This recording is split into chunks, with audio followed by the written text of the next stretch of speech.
Shalom Bapak Ibu, saudara-saudara yang dikasihi oleh Tuhan.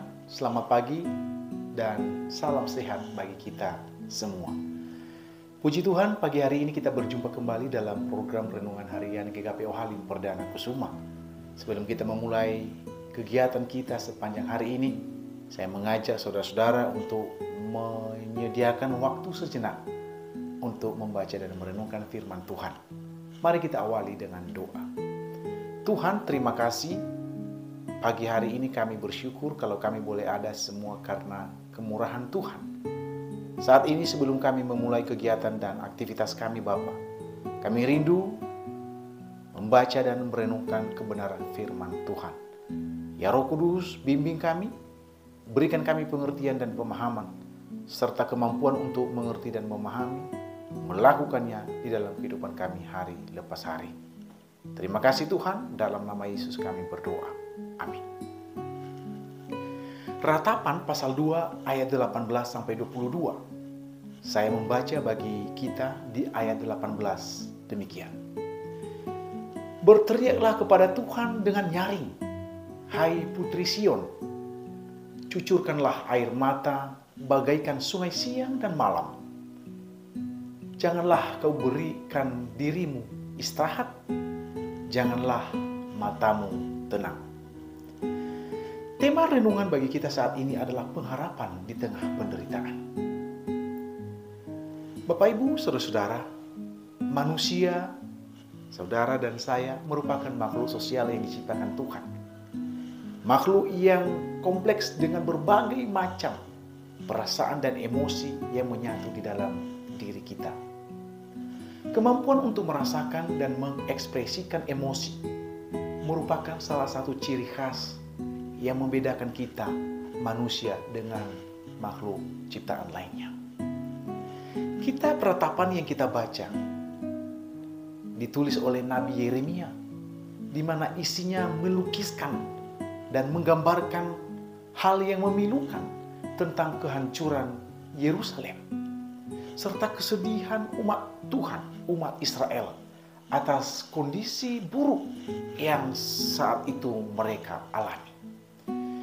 Dalam pasal ini Yeremia melukiskan gambaran yang memilukan tentang penderitaan umat Allah akibat dosa yang mereka lakukan kepada Tuhan. Bangsa Israel mengalami kehancuran, kehilangan yang luar biasa. Yerusalem, ibu kota mereka, telah dihancurkan oleh bangsa Babel. Bait suci tempat mereka beribadah dibakar. Bahkan banyak dari orang Israel dibunuh, dipenjara, dan dibuang ke Babel. Saudara-saudara, dalam ayat 18-22 yang kita baca, berfokus pada seruan Yeremia kepada umat Tuhan untuk meratap dan mencari Tuhan di tengah-tengah pergumulan dan keputusasaan mereka. Kitab ini menjadi pengingat penting bagi kita tentang konsekuensi dari setiap dosa dan pentingnya pertobatan yang harus kita lakukan kepada Tuhan. Saudara-saudara, ada 3 hal penting yang menjadi perenungan kita dalam perenungan pagi ini. Yang pertama, ratapan dan doa. Yeremia menyerukan kepada putri Sion, dalam hal ini Yerusalem, untuk meratap dengan nyaring dan mencurahkan air mata seperti sungai.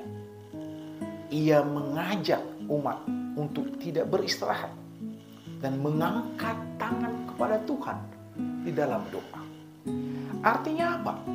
Umat Tuhan diminta untuk tak henti-hentinya memohon belas kasihan Tuhan bagi anak-anak mereka yang menderita kelaparan, atau bisa dikatakan bagi mereka yang memiliki berbagai masalah pergumulan dalam hidup mereka.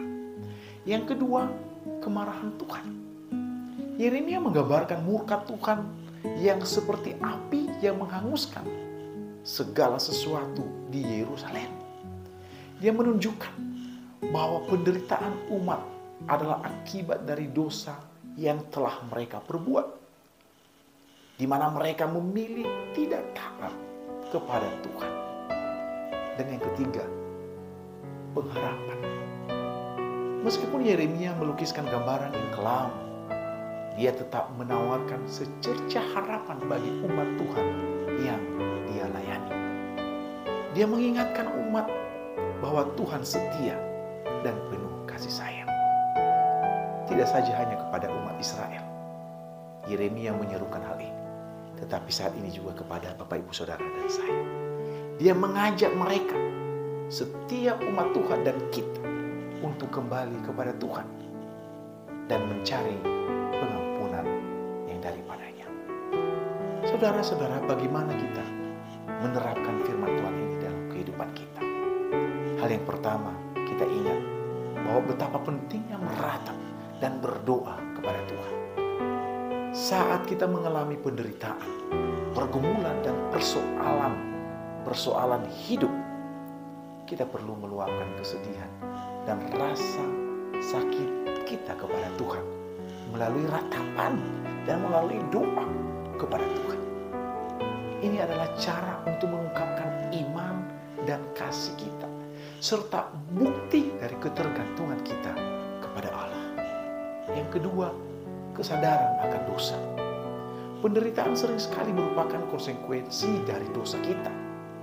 Kita perlu mengakui kesalahan, dosa, dan pelanggaran kita kepada Tuhan dan bertobat agar Dia dapat memulihkan kita.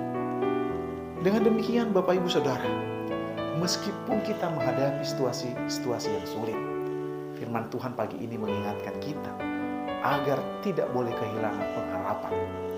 Tuhan tetap setia dan penuh kasih sayang.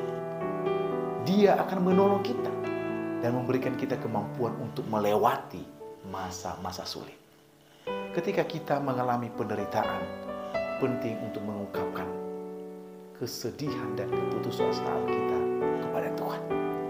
Mari kita mengingat pemazmur Daud dalam Mazmur 37 ayat 5 berkata, serahkanlah hidupmu kepada Tuhan dan percayalah kepadanya, dan Ia akan bertindak. Dia adalah Tuhan pendengar yang penuh kasih dan mengerti setiap apa yang kita alami dan kita rasakan. Menahan kesedihan, menyimpan rasa kecewa dan sakit hati hanya akan memperburuk keadaan kita. Namun Yesus berkata dalam Matius 11 ayat 28, marilah kepadaku semua yang letih lesu dan berbeban berat, aku akan memberikan kelegaan kepadamu. Selamat beraktivitas. Tuhan Yesus memberkati. Mari berdoa. Tuhan, terima kasih firman-Mu yang singkat dan sederhana kami dengarkan pagi ini. Kami memohon Tuhan, Roh Kudus-Mu menolong memampukan kami untuk melakukan firman-Mu ini. Kami imani di dalam kehidupan kami hari lepas hari. Kami berdoa untuk setiap umat Tuhan, setiap jemaat-Mu dimanapun berada. Mereka yang memiliki pergumulan, persoalan, permasalahan hidup, bahkan sakit penyakit. Tuhan, Engkaulah satu-satunya yang menjadi jawaban di dalam kehidupan kami. Terima kasih Bapa, dalam nama Yesus kami berdoa dan siap memulai kegiatan aktivitas kami sepanjang hari.